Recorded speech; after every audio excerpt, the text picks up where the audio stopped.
Hi, my name is Kellie Noe, and I'm adding to the discussion of the cross-cultural attachment patterns.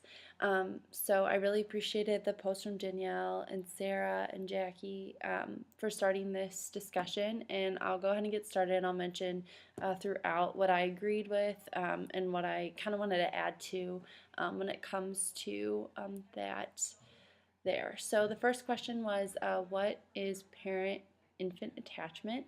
And a lot of people just mention the definition of attachment, but it definitely is, and I agree that it's the emotional bond between the parent and the child and making sure that the child is there. The book said in a threatening situation, but I don't think it necessarily has to be a threatening situation. It could be any situation at all.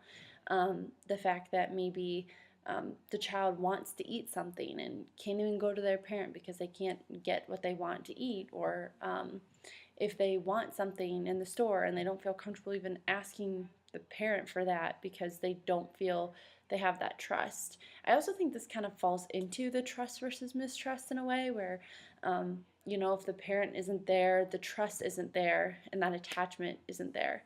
And then if the parent doesn't respond to the child, then there's mistrust, there's no attachment, well, not the secure attachment that is necessary to hold those strong relationships for now and in the future. And they both can affect the way that the parent or that child interacts with other people, which is what a lot of others who posted had mentioned.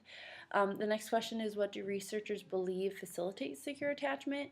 I definitely think it's just the parent responding to the child, to the wants and needs of the child in any situation, and making sure that that like when that child is scared, someone is there and is with them and is taking care of them. And if they can't be there, the parent trusts and finds someone else who is just as caring and just as giving and forms that attachment as well, even with a different person. The next question is, what are the cultural variations in attachment patterns? I definitely think this is, I know Danielle mentioned this, being like within the different cultures, having like in collectivist cultures versus individualistic cultures, or independent or interdependent cultures, has a huge impact on the attachment. I think in collectivistic cultures, the entire family has an attachment with that one daughter or son, or even the daughters and sons have different interactions with another, where in a individualistic society, I think that they still have that attachment, but they're kind of thrown out into the world more often and kind of have to find those attachments by themselves, especially when they're older. I think that makes it almost a little more difficult, but if that attachment is there when that child is younger, then hopefully in an individualistic culture, when they do get pushed out and have to be independent, that they're able to recall subconsciously those different attachments that they've had to form new relationships. And then, why do I believe these variations exist? Well, there's definitely a lot of different cultures and different values and beliefs all throughout the world.